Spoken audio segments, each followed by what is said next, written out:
Bugün Kozanda birinci topqir Bütün Россия derecesindeki iski abriyatçılar forumu başlandı. Onda tüb iqtibar tradision goyla kıymetlerine birle. Türlü illerden 200'den artıq delegat kelgen. Milli Kitapxanada ozgan plenar oturuşta Rüstem Minixanov qatnaştı. Respublika reisi aytуынча, iski abriyatçılar tarixi hiç şiksiz köp milletli Tataristan bilen beyle.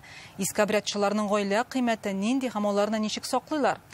Bu haqda to'liroq Eldar Safiullin.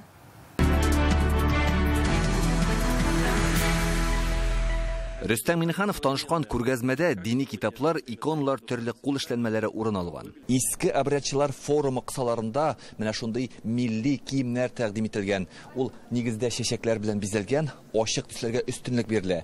Хатын-кызлар яулыктан, иратлар билбау бәйләгән. Инде менә бу якта гаилә кыйммәтләрен тасвирлаучы фотокүргәзмә оештырганнар. Игътибар итсәк, bütün гаиләләрдә дә күп балалар, анда ата-аналар гына түгел, әби-бабайлар да бар. Шул рәвешле алар үзләренең горыф-гадәтләрен һәм мәдәни мирасларын буыннан-буынга тапшырып яши.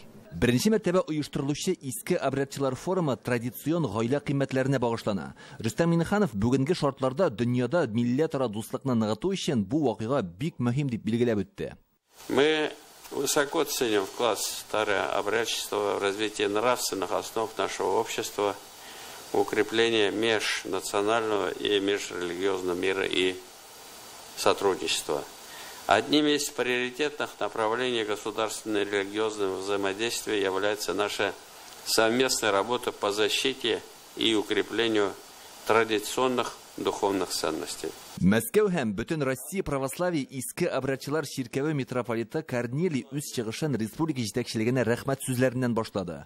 Минтимер Шәймиев та, Рөстәм Миниханов та иске обрядчыларга даими ярдәм итеп торалар ди ул. Благодарность хочу начать Раису Рустаму Дургалевичу за поддержку старообрядчества и Минтимир Шарипович, которого мы знаем как великого труженика, как патриота Татарстана и российской земли. Рөстәм Миниханов һәм Минтимир Шәймиев башлаган эшләрне дәвам иткәне өчен рәхмәт. Кафедраль собор комплексы иске обрядчылар музее бүген Россиядә әйдәп баручылар рәтендә. Андый хәтта Мәскәүдә дә юк.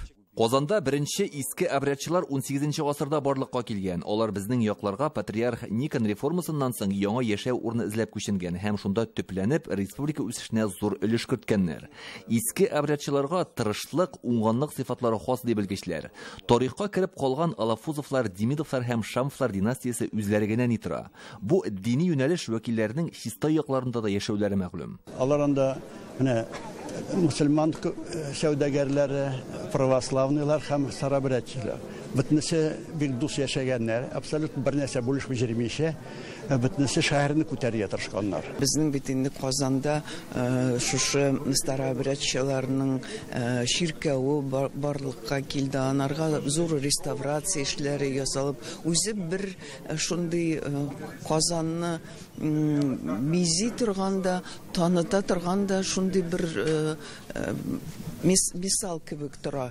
Форумда катнашкан иске обрядчыларның һәрберсе гаилә кыйммәтләрен үстерүдә үзеннән өлеш кертә. Мисал өчен Америкада туып үскән Роман Стаблбайн.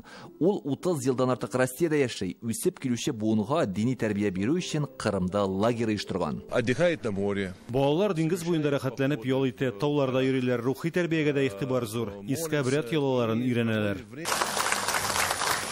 Форумда күп балалы әниләрне дә хөрмәтләделәр. Рөстәм Миниханов 7 бала үстерүче Людмила Мальковага ана даны медален тапшырды. В детстве я мечтала, что без гаиләдә 2 бала үстек, ә мин зур гаилә турында хыяллана идем. Кияүгә чыккач ирем минем теләкне хуплады. Күп бала алып кайтудан куркырга кирәкми, йөрәгне тыңлап эш итәргә кирәк.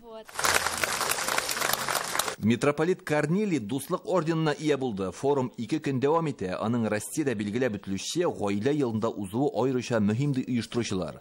Монда безнең ил вәкилләреннән тыш Австралия, Казакстан, Молдовадан да вәкилләр килгән. Алар өчен Казандагы иске обрядчылар музеена һәм Зөя утрау шәһәрчегенә экскурсия оештырыла. Элдар Сафиуллин, Игорь Романов, Яңа гасыр.